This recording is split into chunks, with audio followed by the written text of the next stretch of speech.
What is up, people? Welcome back to the United Pulse podcast with a new schedule, new plans, and very new commitment levels.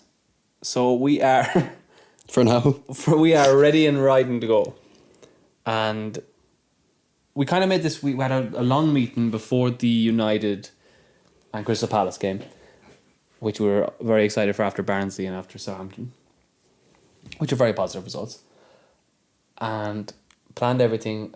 It's going to be Sunday evening record, Monday morning you're going to have it on your phones or laptops. You don't discriminate.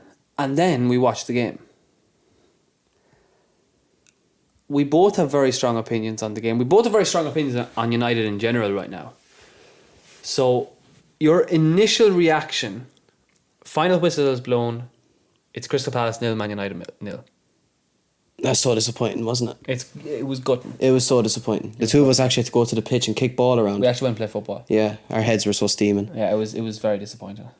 It's so hard because there's such a contrast of emotions with it. You're so disappointed that they didn't get a win out of it. We've scraped results so many times when we shouldn't have. And it's like it nearly felt weird that we felt hard done by, or we felt we didn't get what we deserved. But we didn't get what we deserved in a negative sense. Can I say, I thought United were brilliant. I thought Man United were brilliant yesterday. I thought we started great. I thought, like, the contrast in last season, you look at all those players, Eriksen is so calm, controlling the ball and wants it all the time. Mainu the same. You go into our front three, I know Rashford was benched yesterday, we're going to touch on that, but I felt like Ahmad is so comfortable on the ball. Xerxes is so comfortable on the ball. Garnacho was really dangerous yesterday. I thought he had some good chances to score. I think our back four is really, really good. Really, really love Mazraoui. I thought he's defensively and attackingly really, really solid. De Ligt is brilliant in both boxes. I thought Martinez, albeit with an absolutely ridiculous stomp, I thought Martinez, really, really good. And Dalot has come into a really good player. Onana had 2 incredible saves as well yesterday when he had nothing else to do. So he had the perfect game in my eyes. So it was like the perfect day, but we just didn't score. Yeah. That's the way I view it. I thought how well we controlled the game away from home, by the way, against a solid team. Controlled the game, created enough chances, but if you had to say any negative, we didn't put the ball in the net. How many times post-Ferguson have we controlled a game in that manner that we did yesterday? It's very rare. We're not used to it because every season we're called United are good in the counter. Yeah. I can hear every pundit say it. I can hear in Keane's voice, Neville's voice, Carra's voice. United are still dangerous on the counter attack. It feels like we've actually completely moved on from that. We're actually just consistently patient, build up, and actually dangerous through good play, which in my time supporting United post-Ferguson, I haven't seen, to be honest with you. No. I haven't. That was the big thing for me, was I have not seen us control possession away from home in that manner in a long, long time. Create chances like we did and not give up. I know we gave up, Eze could have had 2. But like, you're always susceptible to a counter-attack. But it could have been 4. Exactly, it could have been a consolation goal. It should have been a consolation goal for Eze if he does score that. The attacks we put together are so quick, they're so slick, and they deserve goals. They merited goals. They were that good. Garnacho will be kicking himself, but I'm just so delighted to see how hungry Garnacho is for goals right now. Xerxes pulling into the false 9 position and creating space behind him, but also being so good at linking up that he's not, what would you call him, a decoy. He's allowed to be involved in the play because he's good enough to be involved in the play, but he can also act as a decoy to give space to the runners in behind. Right. Ahmad is brilliant. We have options off the bench. You talk about Eriksen there and how good Eriksen is on the ball and how comfortable he is on the ball and how great Mainu is and how Bruno is Bruno. But Eriksen's not even the player that's been signed to play in that midfield position, and still it works. You can play Ugarte, you can play Casemiro, you can play Eriksen, Mount. There's so many options now. There's so many positives for Man United to... Here's a point I want to make. But there is a huge negative that surrounds this bubble of positivity right now. Right. And we have the most big chances missed in the league. by a by country a good mile. by a good bit. Yeah. We've 17 big chances missed, and the two teams below us, I believe, are Liverpool and is either Newcastle or City. But they've been scoring goals for fun, the two of them. So their big chances missed aren't directly affecting them as much as it's affecting us. Our league position could look so much more different if those big chances are being dispatched. And they do need to start being dispatched. Yeah. Because games like the Brighton game should have been wrapped up Yeah. before João Pedro knocks it in For a winner. for a winner. That leaves us going into the Liverpool game with 3 points and we need to win. Yeah.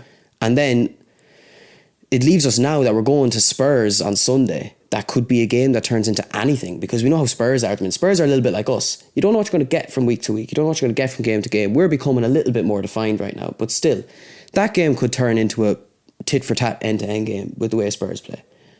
Or we show that we're moving the book. Anyways, it's besides the point. We go and we beat Crystal Palace 3-0 there yesterday. And we're approaching the Spurs game in a completely different mood. We're thinking that we're going to toss them to the side as well.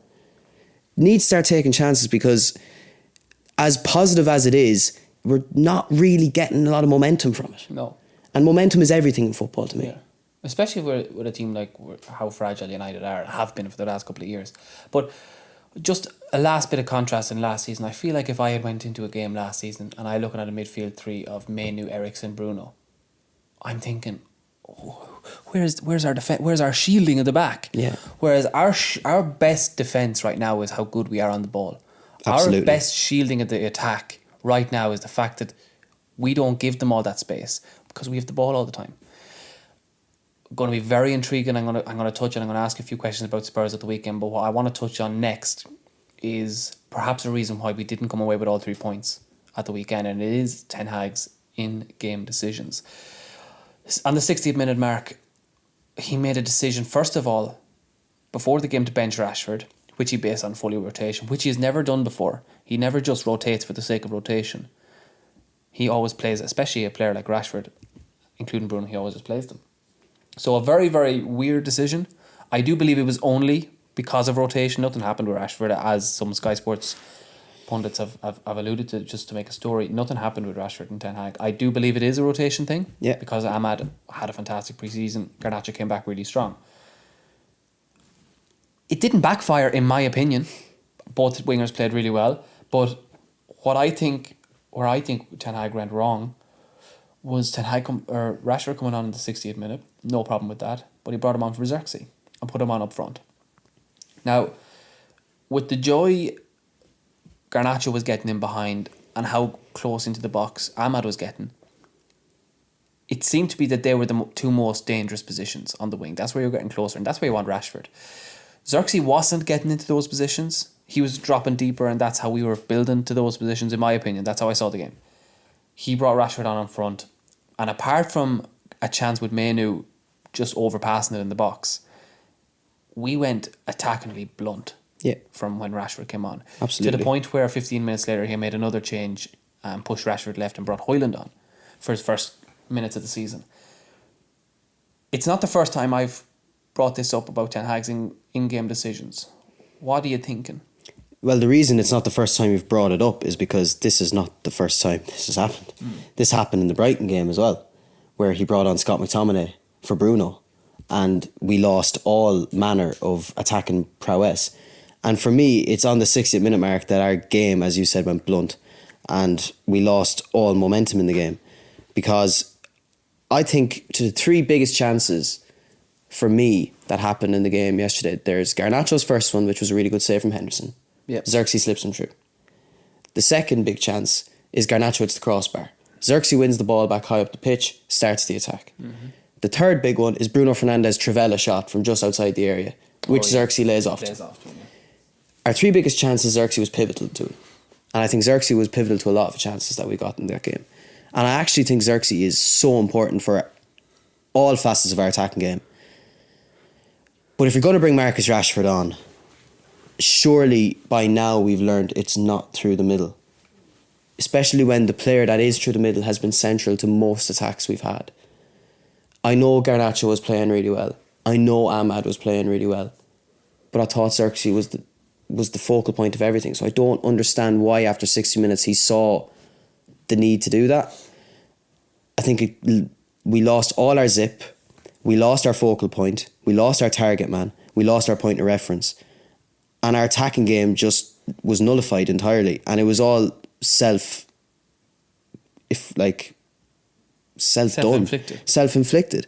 So my issue it's just I don't know, like my issue with it, right, is normally you change that was a complete change of style of play by bringing on Rashford, who was you could call the opposite of Xerxes. You truly could in a striker position.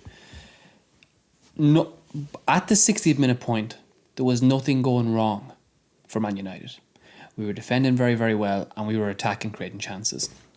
So it just makes sense for me in Ten Hag's position, in his subs. I have no problem with the sub. I have no problem bringing on Rashford. I have no problem bringing on any of those subs.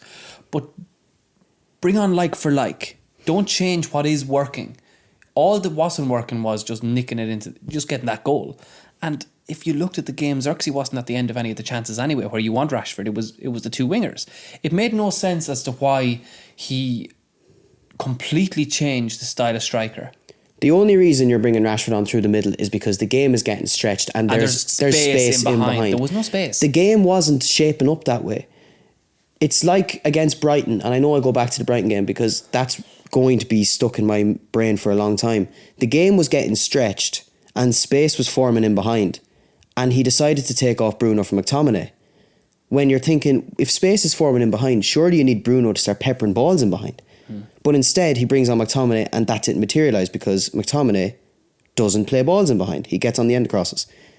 Just like here today or yesterday, the game, Palace were actually pushing further back. So we actually needed Xerxes to drop into the pockets and make things happen more. So why we brought on a player who plays on the last line of defence and needs space to run into completely beggars belief to me. I cannot fathom that decision for the life of me.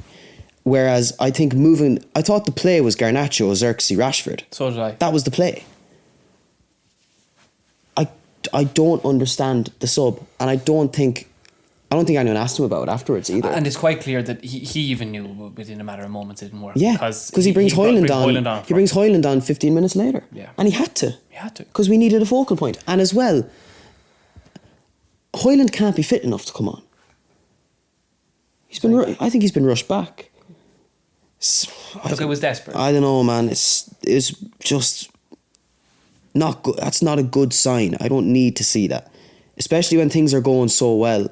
And I'm trying to find, because I think Erik ten Hag's in a position now, and I think you can see that from the last two games, where he finally has a squad of players that can play the way he wants to play, controlling possession and dictating tempo. That's how Erik ten Hag has wanted to play since he's got here. He finally has the squad to do it. Don't shoot yourself in the foot by making silly calls that reverts you away from how you want to play. It's completely shooting yourself in the foot, I think, bringing on Rashford for Xerxes in that scenario. If you brought on Rashford for Ahmad, different kettle of fish. The game warranted that. The game did not warrant Rashford through the middle. No. Even when Højlund comes on, what's the one thing I say when Højlund comes on? What does it need to be coming on for? Space in behind where he can be direct. He didn't have. That's why Højlund looked lost out there when he came on, because he had to start coming deep. It's not Højlund's game. It's not Højlund's game. I even noticed there was one stage where he got the ball into feet and it ballooned off him. Yeah, it was not good. And I'm comparing it to Xerxes an hour beforehand, where the ball's like mustard. He's got players of different profiles now. He's got to start recognising in game what profile is necessary and what profile is needed in what part of the pitch. If me and you can look out there and see it, surely him and all these new technical staff can see that as well. I don't know, it's weird. The issue is we both knew when the sub was made, we knew it was strange. Yeah. Before we even saw it, we knew it was strange. But like you initially said Ahmad off. Straight away. It was surely it's Ahmad coming off. And while you're disappointed that Ahmad's coming off, it's a good we've got in-form Marcus Rashford coming on. Whereas I think in the form Rashford's in right now, I feel like he feels unstoppable. So get him on that left flank where he feels the most dangerous. Why are we putting him back up front where he has said time and time again he's not the most comfortable? Weird. Strange. Second time it's happened this season. Second time you could nearly say it's cost us a game. Maybe. I think more so the finishing cost us the game than... We shouldn't have had to depend on Ten Hag making an in-game call. Hoyland shouldn't have to come on at all. No. Yesterday. Hoyland should have been sitting back, watching it, resting. But if your players aren't finishing for you and you've got to make a call, you just got to make the right one. I don't think he did. A player that I felt, if I was to say had a bad game of any of their players, because I thought most of them played well, I would say Bruno was bad. Gave the ball away 34 times yesterday. Yeah. Which, I mean, in a 90-minute game, that's a giveaway every 3 minutes. 3 minutes. Which is not good. It's even a bit more than that. It's slightly over. I thought he was doing a negative. Now, I'm not actually not going to go too hard on him, because I thought he had a very positive start to the season, and I'm a real advocate for Bruno. I think he's an incredible player. He is an incredible player. Are you worried at all? Not worried. I'm starting to think, do you know the way Bruno never gets subbed? Ever. Never, ever. He's nearly... Apart from the Brighton game. Apart from the Brighton game. He's almost indispensable. I used to think you never take Bruno Fernandes off the pitch. You can't take Bruno Fernandes off the pitch. His creativity is everything. But I started to think, and I compare it to Odegaard at Arsenal. If I look at Bruno, the player I most see him similar to is Odegaard in terms of captain, the pockets he picks up, what he gives to the team, how he's constantly talking, constantly communicating. He's basically Eric Ten Hag on the pitch. And when I look at Odegaard, he's basically Arteta on the pitch. But even Odegaard isn't indispensable. There are so many times I watch Arsenal and it's the 80th minute and they need a goal, and he doesn't hesitate. He takes off Odegaard. And he brings on Trossard, or he brings on Martinelli, or he brings on Jesus. And every time I go, Jesus Christ, what's he taking Odegaard off for? But then Arsenal nick it and find a way to win. So I'm starting to think, I don't think Bruno Fernandes should be indispensable in this team. I think if Bruno Fernandes is having a bad game, he should be taken off. These should have been taken off yesterday. He was not contributing to the game. He was not having an impact. He was giving the ball away more than he was finding people. Surely you bring on a Mason Mount, or you leave Xerxes on the pitch, and then you bring on Hoyland and you play with the front two if you need a goal. Okay. I just want to know what you think of that. Do you think Bruno needs to be on the pitch all the time, or do you think he's safe and shouldn't be subbed if he's having a bad game, or do you just persist with that bad game because he always has that moment of magic in him? It's a great question. I think we should be able to sub him. Into actually Ten Hag's defence, I feel like option wise he's been actually quite hard to replace. Even in those situations, I'll give an example, right? I feel like in the last couple of years, the only person you could have subbed him off for was Eriksen. In Ten Hag's first season, Eriksen played every game as well. So generally he'd have played. Remember, he's had a heart issues as well. So it's always Eriksen that's actually brought off, which is fine. So you could nearly clue Eriksen out of this as an option. Mount is the perfect option to bring on for Bruno, because he's more secure than Bruno, little less risky, but still stable on the ball, and he's a great presser, especially against tired defence. He's been completely unavailable. Mount has been completely unavailable to Ten Hag. The only way Ten Hag has constantly gone on about two players per position. The only way £60 million for Mason Mount makes sense is if Bruno Fernandes is going to be subbed. Because if he's not, Mount is a waste at Manchester United. You think about you have Casemiro with now an Ugarte, you have a Menu with an Eriksen. So Mount is not playing there. The only position he can play really is with Bruno, and if Bruno's subbed. If Ten Hag is not going to sub Bruno at all, I don't see Mount playing in Menu's spot. And I think Ugarte is going to be a mainstay, to be honest with you, which is why he was bought. Mount is not getting into this team if he's not coming on for Bruno. So to answer your question after that spiel enough, I think Bruno will be coming off, won't be playing every game. I think it was already indicated as he was not played at Barnsley. I think he will be rested. I think he could be rested again at 20 on Wednesday. And that's how it should be, in my opinion. I don't think Bruno should play every single game. I think he has bad games. I think they're mostly good games, I have to say. And I think he has that moment of magic in him, which is a risk you're going to take by taking him off. But I think he showed enough yesterday in the game that it wasn't his day. He was, even at those attempted balls, he as we've seen so many times, he came deep to try and save the day. I actually think we've qualified from that now. We've graduated. We don't need him to be the hero every day. The game, the way it went yesterday in the Embers, didn't suit him. We needed to try and break down a very solid defence. And he was playing hero ball. I want to ask you actually about towards the end of the game as well, because I've seen a bit of flack on social media over it. We were very patient. There was a lot of, for the last 10 minutes, it was very much Martinez getting the ball, putting his foot on the ball, and it was played to the lick. It was very over and back. There wasn't a lot of urgency. Do you know if you associate last season where Eric Ten Hag went for it? Everything. It was direct, long ball up. Even if you're getting hit on the counter, he didn't care. It was win at all costs, get the win, or at least try to get the win.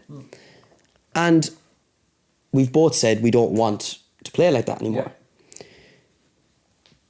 So do you think did it come off as if we were satisfied with a draw yesterday? No.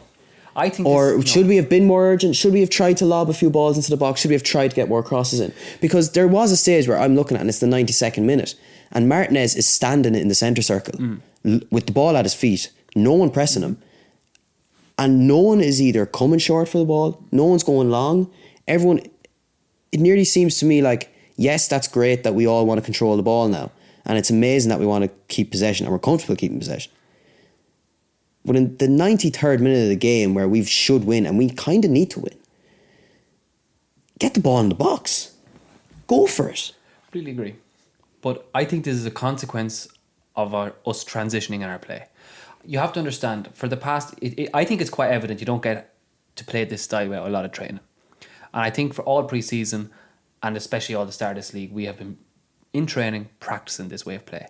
And in fairness, in my opinion, it's coming off. Yeah. You can see the fruits of the training in these games now. It's finally coming through, which in my mind thinks they must be putting an awful lot of work into this style of play, build up from the back, patience. Sometimes you fall in love with that, and it's so ingrained in you that when you really do need to pick it up and change, the players just haven't it on lock yet to be able to recognise that. That's my opinion on it. I think once they're in that situation a few more times, they'll realise that, at the end of a game, when you're not winning, you do need to go for it. I think they're so ingrained in them the last couple of weeks to be playing that style, and that's just the way they kept playing the whole game. Patience, patience, patience. Which, being honest, from my perspective, I loved the whole game. I loved the way we were patient. I loved the way we controlled. We dictated how that game was played yesterday, which we haven't dictated a game like that. My God. Yeah. Since when? I don't know. That's what I mean. I struggled to, because I did spend a bit of time thinking, geez, when have I watched us put the foot on the ball, and not even put the foot on the ball and control possession, but the way we were passing, the triangles, the patterns, how comfortable and composed we were, and how every player that received the ball to feet, I was comfortable in. I was confident in.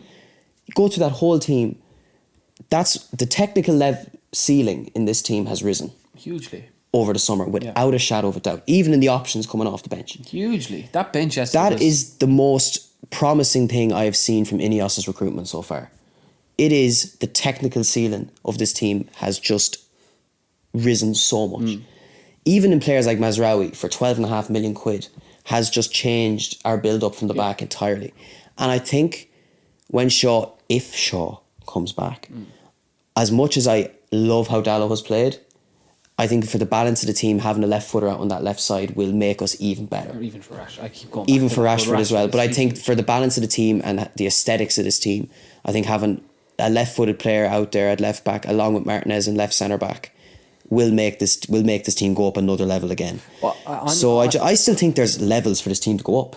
I think if they start taking chances, and when they get a recognised left back on the pitch, and Ugarte gets into this team full on, which means those pockets that Eriksen was collecting the ball, As amazing as as much as I love Eriksen, how great he is, when it's Manu picking up the ball in those situations, I think we'll go up another level again. And I think when Bruno has a few more games under his belt and he's into the season, he'll go up another level again. Xerxes gets comfy, he'll get better.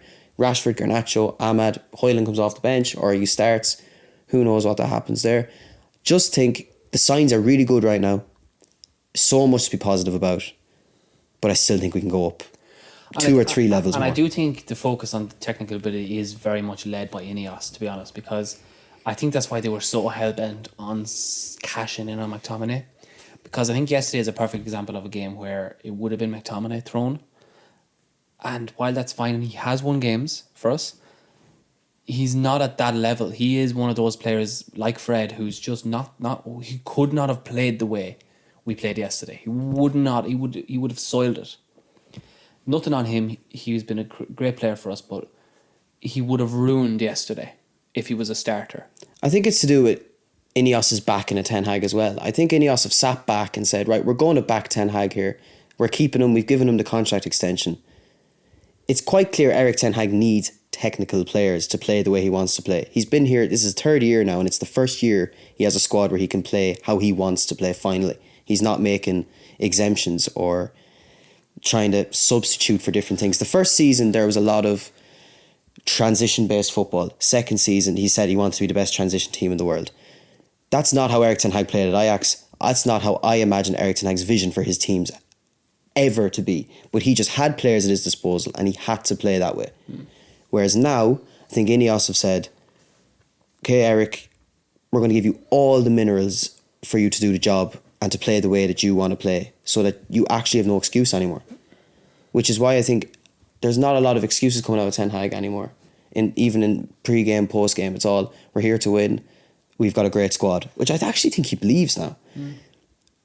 So I do think we're in the stage now where this is almost like Ten Hag's first year again, but it's not. It's such a weird sort of period we're in now because you're thinking, on paper, it's Erik Ten Hag's third year and you're saying, we've got to start seeing something. But it's the first year where he has a squad he can play the way he wants to. So he's got to it's the third season in a row where he's trying to train a style of play, a different one than the season before. Yeah. Which isn't easy. No. And to be fair, I'm already seeing such a massive improvement and I'm seeing such a distinct style of play already that it is actually a positive. It's just 7 points right now from 15 doesn't look good. No. 11th in the table with 0 goal difference. Doesn't look good. No. 5 goals scored with 5 conceded. 3 of them in the one game at home to Liverpool. Doesn't look good. No. But I do think it's so important that we kind of tint our eyes a little bit and try look beyond the surface. Because I do think there's a lot of areas that have improved. And I think there's so many signs of improvement. I think a clear sign of that is the Xerxes style of striker coming in. Now, for me, jury is very much out on Xerxes. I think he's obviously very young, but he has weaknesses. And I wonder, you think of our big chances missed. And definitely that has for sure come from our wingers as well. I'm not saying that. But your mind immediately goes to United need a striker. Third season in a row saying that. We have bought 2 in the last 2 years. I feel neither are that clinical goal scorer. And for us to not have invested in that clinical goal scorer means that one of our wingers has got to be that. If we have any chance. You look at the front three of a Liverpool that won the league, it was Salah. You look at the front three of a City that win the league, it's a Haaland. You look at the front three of any team that are winning the league, they have that clinical guy who carries. The others chip in for sure, which Xerxes and Højlund can. But it does, in my opinion, put the onus on specifically a Rashford, maybe a Garnacho, to really, really ramp up. It's the only way we're getting back to challenging for leagues. I think that's why Garnacho has come back looking more goal hungry. Yeah. He definitely is getting into more positions and he's shooting more. Yeah, for sure. And Rashford is doing the same since the Southampton and the Barnsley game. I think Hoyland can be that player eventually. But I definitely it do. does change how we played with Xerxes. Absolutely. So what's the dynamic there? Who do you think is going to play more? Why do you think they'll play more? And how will they split their minutes? I think when Xerxes is playing, I think it's got to be Rashford. I think Rashford's the most reliable man in front of goal. And I think Xerxes' game complements Rashford so well. I think Hoyland's better off the bench, but I think Hoyland's a better goal scorer. In fact, I know Hoyland's a better goal scorer. But I think Xerxes is way too important to our attacking play right now. I think he's so important to the link up, to the space in behind. He drags defenders left, right, everywhere. And the ball is stuck to his feet. Yeah. It's glue. You ping a ball into him, he's holding it. Hoyland doesn't hold it. He can, but he's not consistent with it. No. If you need someone to bail you out and you're under the cosh and the ball's... It's Xerxes. It's Xerxes. Sure. He'll get it, he'll turn and he'll release Ahmad or Garnacho or Rashford. I think that's so important right now. It's just we're in a very tough little situation right now that we need goals. The fullest potential we need either, goals badly. That's I think the onus has to go to the wingers. I think it has to. Yeah. That's why I go back and I'm going to touch on it briefly. That's why I think it was a real risk dropping Rashford. I wouldn't have done it. Yeah. He is our best goal scorer. He is back on form in the goals, and fuck rotation. Sorry, but you're him back in the Premier League here. Don't drop him. You don't drop him. Yes, Ahmad has been brilliant. Bring him on. Yes, Garnacho's been brilliant. Bring him on. Whichever one you want to start and stick to it. But Rashford, I'm sorry, if you're going to play Xerxes, especially if you're going to play Xerxes, I think Rashford finishes one of Garnacho's yesterday. That's my opinion. Yeah. I really think he does. I think if that's Rashford running through on goal for Garnacho's first one, I think he buries it. The form he's in right now. I think he buries it. And I think he gets a bit of an extra yard as well from the defender. He's quicker. So I think he does bury it, to be honest. And I think he couldn't score the one. I'm not going to hate on Garnacho too much at the bar. It was a great finish. Because I think Garnacho, he actually looks a better player already. He looks great this season. He looks so sharp. I love the mentality he has right now. That's just goals. Because he needs to develop that. It reminds me when Ronaldo came back that 2006 season and he just a switch flicked and it was okay. I want goals now. But I think he said it in the Ferdinand podcast that he said I can do all the step overs in the world, but goals matter. I think Garnacho's in that frame of mind right now. So it's great to have him in there. But for right now, if Xerxes plays, Rashford has to play. Because Rashford's more reliable in front of goal right now. Not saying Garnacho can't get there. Yeah. I think he will get there. Yeah. Same with Hoyland. I think Hoyland will get to a position where he can be a 20 plus goal in the league striker. I think he's got the goal scoring instinct for it. Yeah. I remember him on pre-season against Arsenal. Brilliant. He gets the ball, holds off the man, direct for a goal and scores. Another injury. So United don't get one again. It's a blessing and a curse.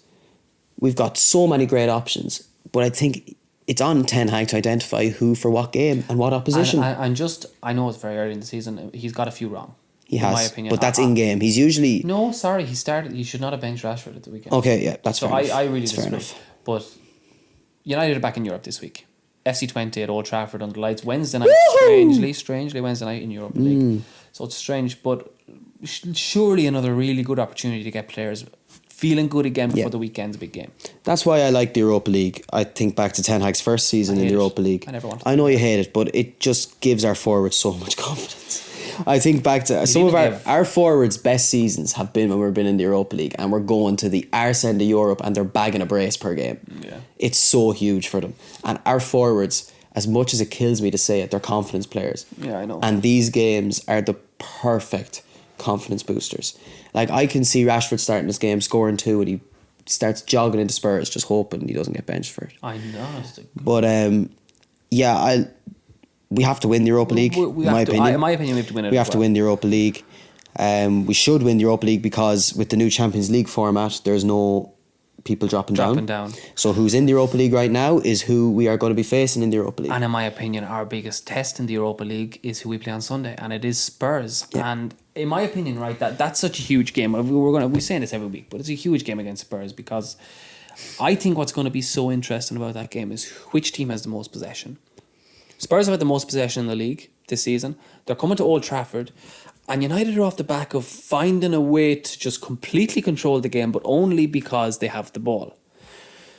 I think if Spurs go there and retain the amount of possession they've had all season, it's going to be quite a tricky day for United. I think if United can invite Spurs to Old Trafford and hold the ball and win, I think it's a good marker for United. I think it's a really, really good marker, and I would be very, very happy to see that happen.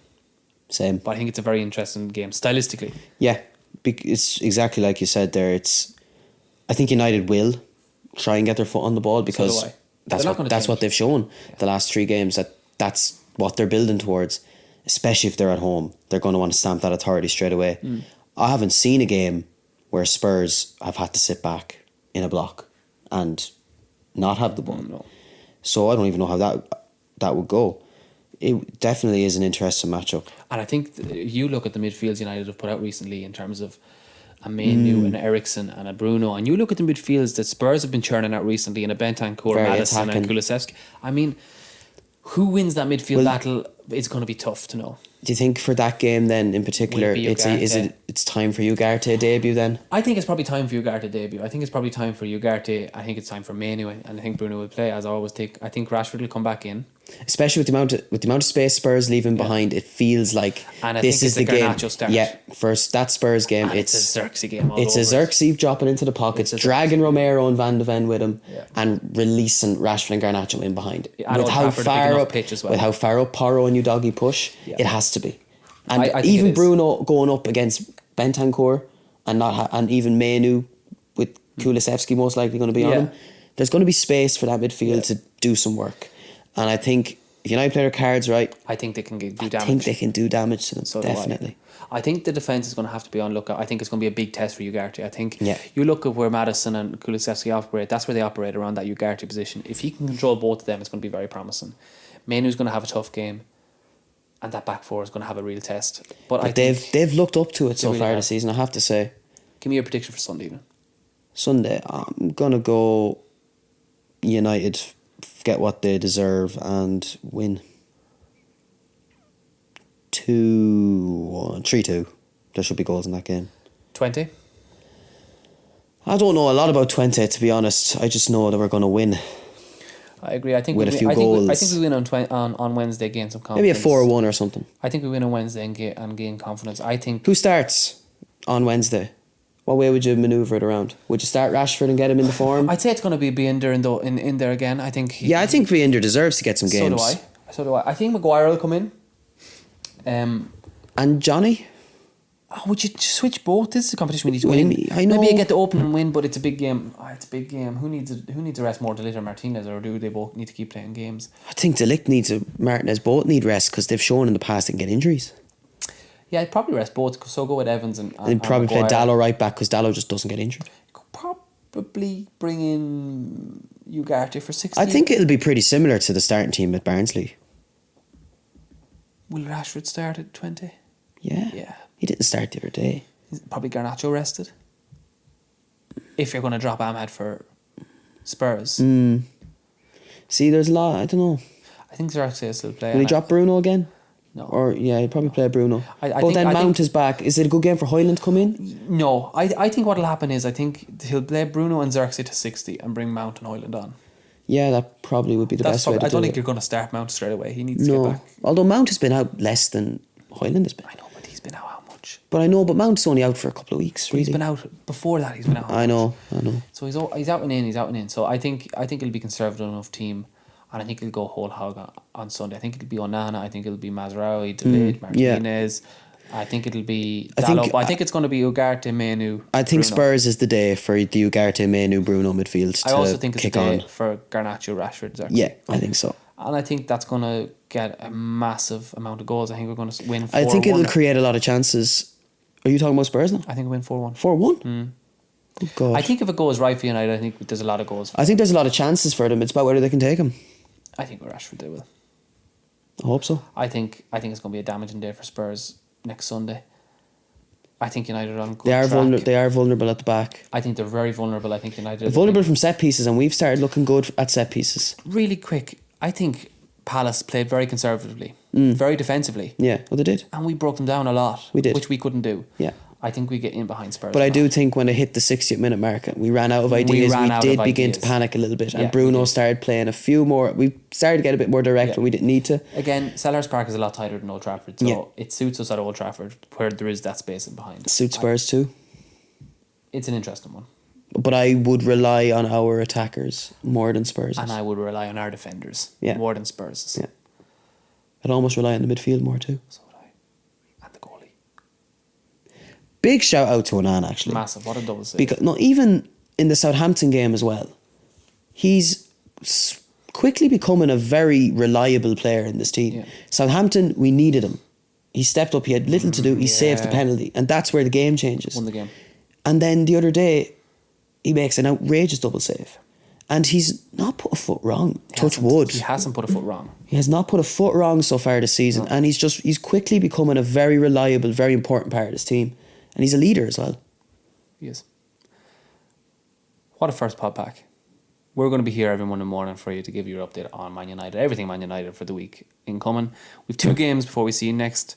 2 massive games. We get underway in Europe and we need to bounce back with 3 points in the Premier League. Until next Monday morning. See you then.